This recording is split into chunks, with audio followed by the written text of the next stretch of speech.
आगे और उधर को स्मार्ट सिटी का जो है इसके अंदर और बेहतर बने, पर्यटन की दृष्टि से बेहतर बने, तो यहाँ के जो निवासी हैं, जनता जो यहाँ की, तो उनको क्या लाभ मिलने वाला है, लाभ मिलेगा या ऐसी क्या चीज़ आपको लगती है तो छूट गई है, जिससे हम इस चर्चा के माध्यम से सरकार तक अपनी बात को पहुँचाएँ और उस चीज़ को जो रह गई है उसको भी हम हासिल करें और जो मिला है उसको हम बेहतर डिजाइन से बेहतर कर सकते हैं। इसके बारे में आप ज़रा अपनी राय दें। Thank you so much. अभी जो बजट आया है वैसे बहुत अच्छा बजट दिया है। उदयपुर के लिए भी बहुत सारी चीज़ की है, जैसे फ्लाईओवर वाला बहुत सालों से जो अटका हुआ था उन्होंने इस बार उसको पास किया है, इससे बहुत फ़ायदा होगा और जो सिटी में जो कंजेशन है उससे निजात मिलेगी लोगों को। इसके साथ ही एक दो चीज़ें मेरे हिसाब से उसमें छूट गई है, अगर वो भी अगर उसमें एड कर ली जाती या आगे कर ले तो हमारा जो उदयपुर विश्व में दूसरे नंबर पर आता है पर्यटन के क्षेत्र में, तो इसमें और खूबसूरती होगी और इजाफा होगा कि हमारी जो झीलें हैं, जो हमारे पहाड़ कटरे हैं, उनके ऊपर थोड़ा बजट दिया जाए ताकि रोका जाए उन्हें कटने से। अगर पहाड़ बचेंगे तभी इसकी खूबसूरती बचेगी और जो झीलें हमारी जैसे कि आप देखोगे अभी भी इस वक्त भरी होनी चाहिए, उस अभी सूख रही है, उसके लिए कुछ पानी और ज़्यादा मंगाया जाए और बजट इसमें जोड़ा जाए ताकि ये हमेशा बनी रहे, दबा ना बचे और जो फर्स्ट आ सकता है सेकंड है और उसमें चांस है कि बहुत ऊपर आ सकता है। और एक फिल्म सिटी का जो पहले बहुत सालों से चल रहा है वो भी इस बार बजट में अभी तक ऐड नहीं हुआ है। अगर उसको जोड़ दिया जाता तो और क्योंकि यह 500 मीटर में सुना कि बन चुकी है तो और ज़्यादा चांसेस अभी हैं। हमारे साथ युवा नेता समझना आपको रहेगा कि आपने आपका क्या सोच है को बेहतर बनाने के लिए बजट इसके लिए ऐसी क्या घोषणा हुई है और क्या आपकी और आगे इसको बेहतर बनाने के लिए की जाती है, तो जो बजट मिला है इसको किस तरह से कितने समय में पूरा हो सकेगा, आपकी क्या कहना है? देखिए, बजट तो हर बार ही सरकारें जारी करती है, लेकिन बजट की क्रियान्विति स्थानीय नेता किस तरह से और किस विजन के साथ करते हैं वो उन पर डिपेंड करता है। और हमने अमूमन देखा है कि अब तक उदयपुर के साथ कभी भी न्याय नहीं हुआ। जो चीज़ चाहिए वो मिलती नहीं और जिस चीज़ की ज़रूरत थी वो अननेसेसरी हमको होती है। जिस प्रकार से हमारी अमृतदायी जरूरत थी वो अननेसेसरी हमको होती है। जिस प्रकार से हमारी अमृतदायी झीलों में सीवरेज की पाइपलाइन बिछा रखी है, सबसे पहले उसको हटाने के लिए अगर बजट का प्रावधान करते तो स्वागत करते हैं। ठीक है, फ्लाईओवर दिए हैं, फ्लाईओवर पहले भी बना है, बीएन के सामने कितना अव्यवस्थित बना है आपको पता है। नीचे के तरफ जो जाम लगा रहता है उसके निराकरण की कोई कार्य योजना इनके पास है। नेता एक परफेक्ट पैरामीटर के अंदर चल रहे हैं कि इससे इधर उधर जाएंगे तो ये नाराज हो रहे हैं, वो नाराज हो रहे हैं। जब उदयपुर फर्स्ट इनकी प्रायोरिटी नहीं है तब तक ऐसे बजट का कोई महत्व नहीं रह जाता। सबसे पहले नेताओं को अपने पूर्वाग्रह को छोड़ते हुए उदयपुर फर्स्ट की तरफ देखना पड़ेगा। जिस दिन उदयपुर को प्राइमरी लेना शुरू कर देंगे, उसी चीज़ें सेकेंडरी करेंगे, उस दिन उदयपुर ऑटोमेटिक ग्रो कर जाएगा। उदयपुर की जनता ने लगातार बार बार हर बार भारतीय जनता पार्टी को आउटराइट मैंडेट दिया, लेकिन मुझे लगता है कि ईश्वर की कुमावत एक योग्य नेता था जिसने इस उदयपुर के लिए बहुत काम किया। उसके बाद न तो यहाँ के मेयर की कोई चंद्र सिंह की कोठारी या टाक साहब, दोनों के कार्यकाल फेल है। गुलाब चंद जी भाई साहब ने 40 साल अपना कार्यकाल निकाल के आयर करते हुए आयर की क्या स्थिति आप देखिए। आयर के नीचे आप फ्लोरिंग बिछा रहे हो, आप वहाँ पे जाके रिवर फ्रंट का अहमदाबाद में व्यू करते हो और यहाँ के उसको इम्प्लीमेंट करते हो तो क्या करते हो, अंदर गार्डन बना रहे हो। पानी जाएगा तो सब कुछ लेके बाहर ही चला जाएगा। कितना करोड़ रुपए आपने जनता का वेस्ट कर दिया, क्यों कर रहे हो आप? एक 5 किलोमीटर के टुकड़े में वर्ष पर्यंत पानी भरा रहे, इतना सा विजन आपके पास नहीं है और बड़ी बड़ी बातें करते हैं।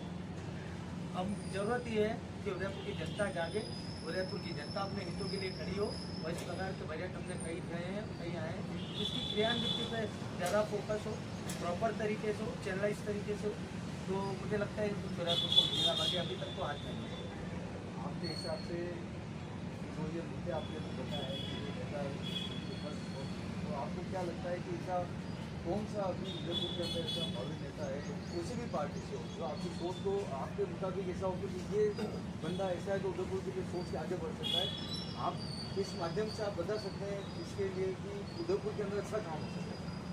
देखिए ऐसा है कि मैं कोई प्रिडिक्शन नहीं दे सकता कोई नेता, जो नेता हैं वो भी अच्छे हैं ठीक है, लेकिन उनके ऊपर कोई ना कोई दबाव है कि ये काम करने से आज आयर का कैचमेंट का एरिया साफ करेंगे तो एक बहुत बड़ा वोट बैंक नाराज होगा इनसे ठीक है। अशोकनगर में कितने इनके वोटर रहते हैं इनको पता है, अशोकनगर के किनारे या पीछे की साइड पे अगर ये हटाएंगे अतिक्रमण की कार्रवाई करेंगे तो इनको नुकसान होगा, तो ये लोग करना नहीं चाहते। उस नुकसान को ये पहले देखते हैं कि वोट बैंक चला जाएगा, लेकिन उदयपुर को कितना नुकसान हो रहा है। आपका 5 साल का कार्यकाल, मेरा जीवन 40 साल 45 साल 50 साल का है। उदयपुर तो अखंड रहने वाला है, इसकी भव्यता को बढ़ाने के लिए अशोकनगर के किनारे या पीछे की साइड पे अगर ये हटाएंगे अतिक्रमण की कार्रवाई करेंगे तो इनको नुकसान होगा, तो ये लोग करना नहीं चाहते। उस नुकसान को ये पहले देखते हैं कि वोट बैंक चला जाएगा, लेकिन उदयपुर को कितना नुकसान हो रहा है। आपका 5 साल का कार्यकाल, मेरा जीवन 40 साल 45 साल 50 साल का है। उदयपुर तो अखंड रहने वाला है, इसकी भव्यता को बढ़ाने के लिए उदयपुर का नागरिक काम करे। कोई नेता जब तक अपनी इच्छा शक्ति नहीं है कुछ नहीं बदल सकता, इच्छा शक्ति के बूते ही काम होगा। और नेता अपनी इच्छा शक्ति को दबा के बैठे हैं क्योंकि उनको कहीं ना कहीं उनके दुष्परिणाम झेलने की वो रहती कि यार हमारे ऊपर साइड बैकफायर कुछ मार जाएगा, इस वजह से ये लोग काम करते हैं। उदयपुर की जनता के हित के लिए काम करने वाला नेता, सेकेंड लाइन लीडरशिप का अभाव दोनों ही पार्टियों में। गुलाब जी के बाद, गुलाब जी के बिना कोई निर्णय, जैसे डिसीजन पैरालिसिस उदयपुर में हो गया। गुलाब जी भाई साहब 20 दिन बाद आएंगे आसाम से तो गुलाब बाग में वृक्षारोपण होगा, बाकी कुछ नहीं होगा।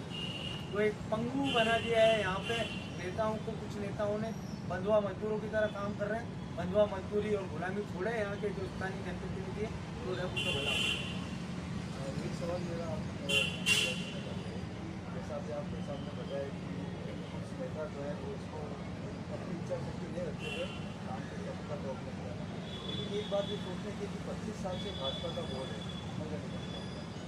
जनता बार बार उन्हीं से विश्वास करके उन्हीं को लेके आ रही, तो क्या विपक्ष के अंदर इतनी ताकत नहीं है कि आवाज़ उठाए और उस आवाज़ को इनको एक ऐसा करारा जवाब मिले? क्या जनता भी इस पंगु हो गई है? आप जरा इस बारे में बताएं कि क्या जनता का क्या रुख है और नेताओं का? निश्चित रूप से जब एक ही तरह के लोग आते हैं, एक ही पार्टी का वोट होता है, तो ये तो तय बात है कि उनमें कुछ टाइम के बाद आएगा।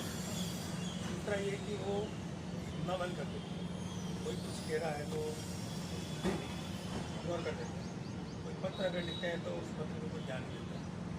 लेकिन यहाँ सबसे बड़ी कमी इस बात की मैं बताना चाहूँगा, मैं आलोचना नहीं कर रहा हूँ, लेकिन यहाँ दूसरी पार्टी भी तो है, कांग्रेस पार्टी है, तो कांग्रेस पार्टी में भी जो पार्षद लोग हैं, केवल कल मैंने एक पार्षद को बहुत अच्छे बोलते हुए सुना, संजय जी भक्ता ने, पानी को लेकर के कीड़ा बात है, मतलब कीड़ाबाजी। तो ऐसे जो कोई जरूरी नहीं है कि बहुत बड़ा बहुमत चाहिए, हमें किसी चीज़ को परिवर्तन करना है तो केवल 4 आदमी काफ़ी है।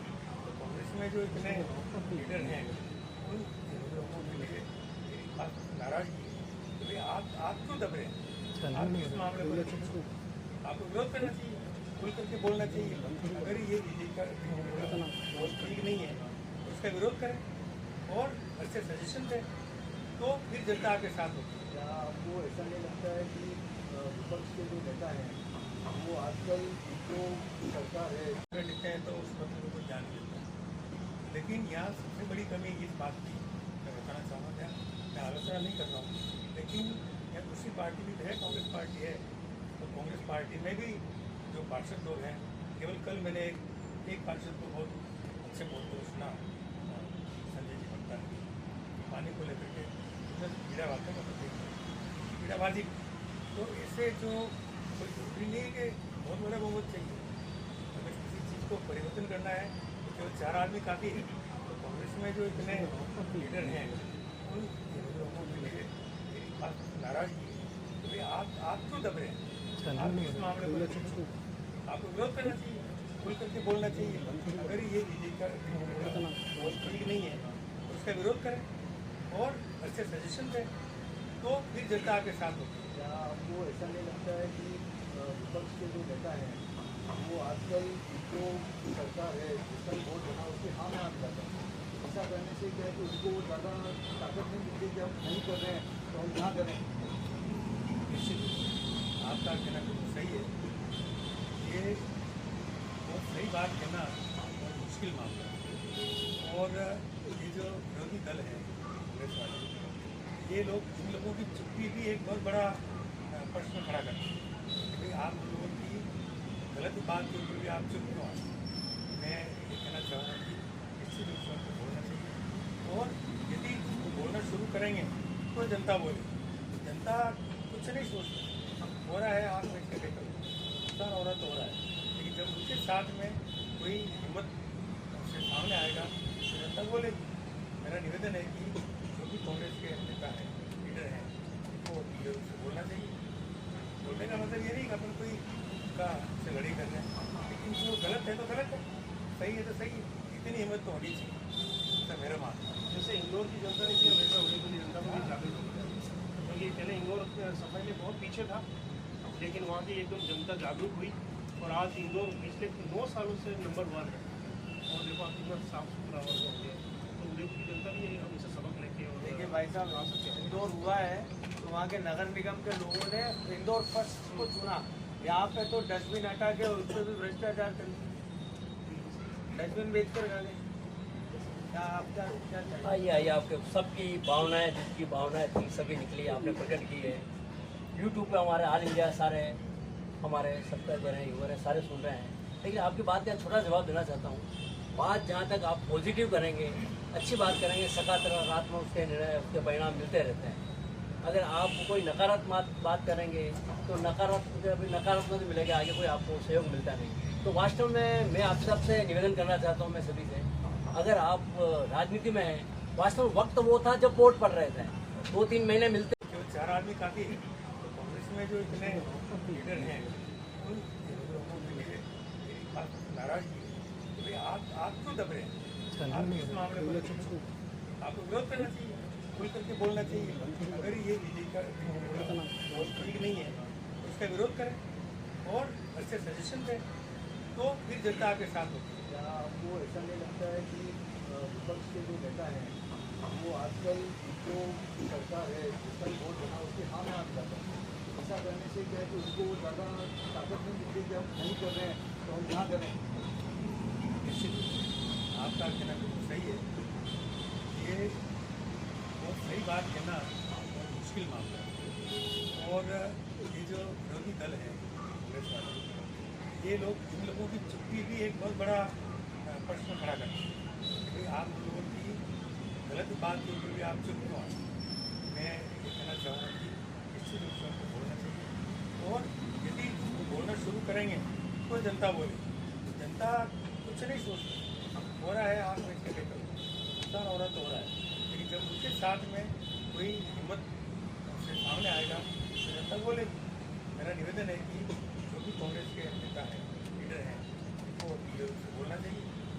बोलने का मतलब ये नहीं कि अपन कोई का से लड़ाई कर रहे हैं, लेकिन जो गलत है तो गलत है, सही है तो सही है, इतनी हिम्मत तो होनी चाहिए, ऐसा मेरा मानना है। जैसे इंदौर की जनता ने किया वैसा होने के लिए जनता को भी जागरूक होना चाहिए, क्योंकि पहले इंदौर सफाई में बहुत पीछे था, लेकिन वहाँ की एकदम जनता जागरूक हुई और आज इंदौर पिछले 9 सालों से नंबर 1 है। और देखो आप कितना साफ सुथरा और हो गया, तो उदयपुर की जनता भी हमसे सबक लेके और देखिए भाई साहब, इंदौर हुआ है तो वहाँ के नगर निगम के लोगों ने इंदौर फर्स्ट को चुना। यहाँ पे तो डस्टबिन हटा के उस पर भी भ्रष्टाचार कर, डस्टबिन बेच कर खा गए। क्या आपका क्या चाहिए? आइए आपके सबकी भावनाएं, जिसकी भावनाएं थी सभी निकली, आपने प्रकट की है।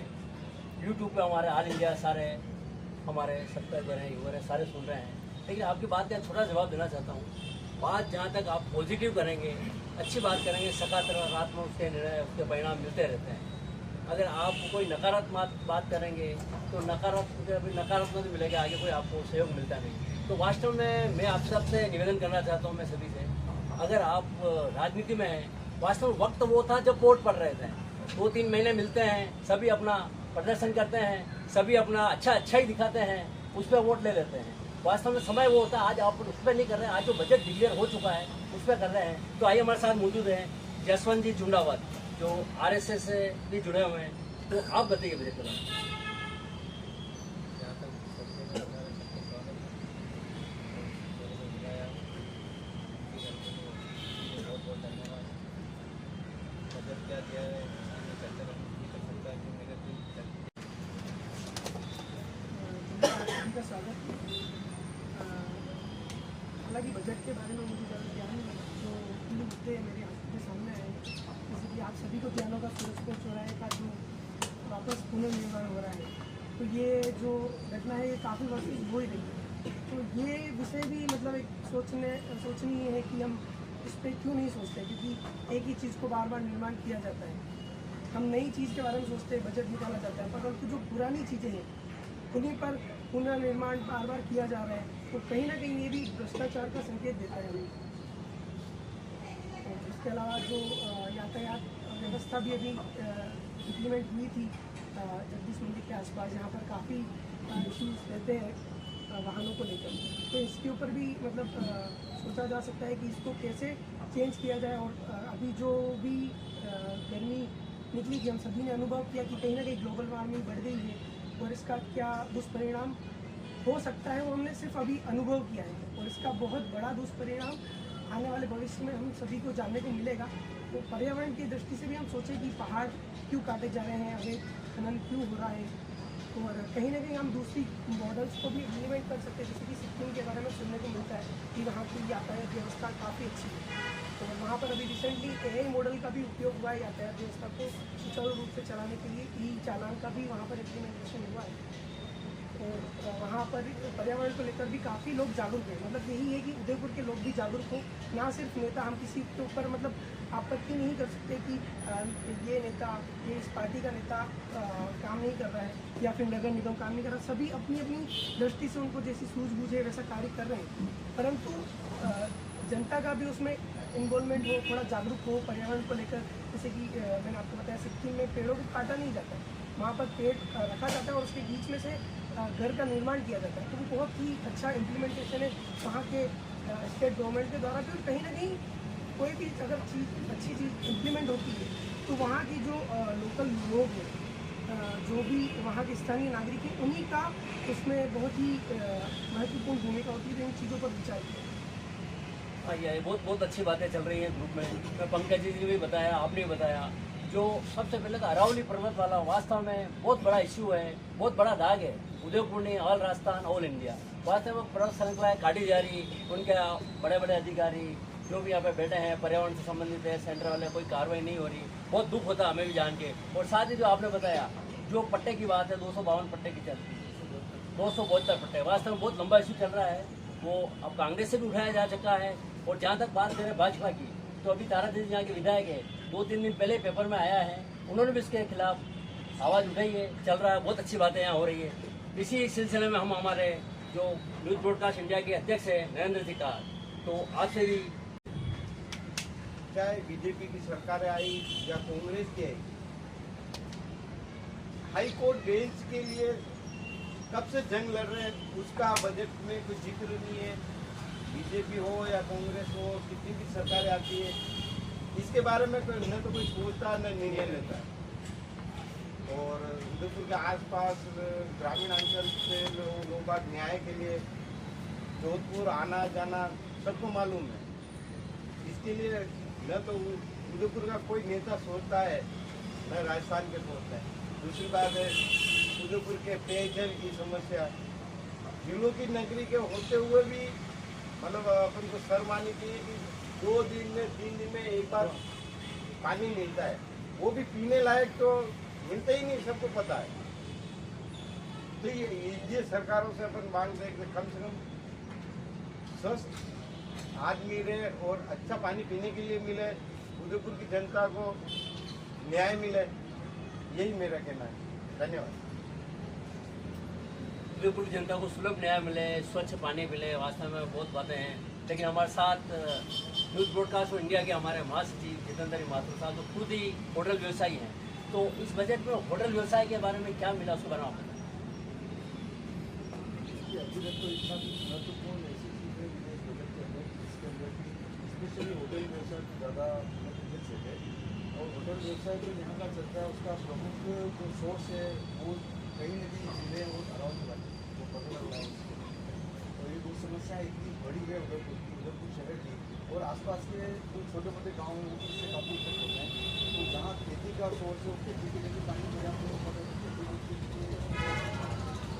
और चीज़ें अगर खाली रहती है क्योंकि सोच बहुत है लेकिन क्या वही वाली बात है कि नेताओं की इच्छा शक्ति नहीं होने की वजह से उधर की चीज़ें खाली रहती है वरना आज उधर देखना मानसी वाटर है वरना जैसे काफ़ी सारे ऐसे डैम है जो काफ़ी पर्याप्त मात्रा के अंदर पानी वहाँ पर है लेकिन वो समय समय तो उसको नहीं जोड़े जाने के कारण से दूसरा चीज़ जल्द ही खाली होता है क्योंकि यहाँ पर आसपास कुछ क्षेत्रों में इन चीज़ों से सप्लाई की जाती है तो जब सप्लाई की जाएगी तो कहीं ना कहीं ऐसी एक योजना पर्याप्त योजना जो है बनी जाए जिससे झीलें कभी खाली ना हो पानी की जो सप्लाई है वो कहीं ना कहीं एजेंसियों की झीलों के अलावा बाहर से कहीं ऐसी लाइन बिछे जाए जिससे झीलों को सुरक्षित रखा जाए वो पानी की सप्लाई आम जनता तक ये पहुँच जाए तो झील और जो ये अरावली जो अपने पर्वत वाला है उनकी जो है सुरक्षा काफ़ी महत्वपूर्ण है तभी व्यवसाय यहाँ पर होटल से जुड़ा व्यवसाय चलेगा सेकेंड मांग हमारी कहीं जो पर्यटक आता है रात को लेट जो रात को 1 बजे 2 बजे आते हैं उनको जो है ऑटो वाले और ये जो वो भी काफ़ी लूटते हैं उनको पर्याप्त सुविधाएं नहीं मिलती है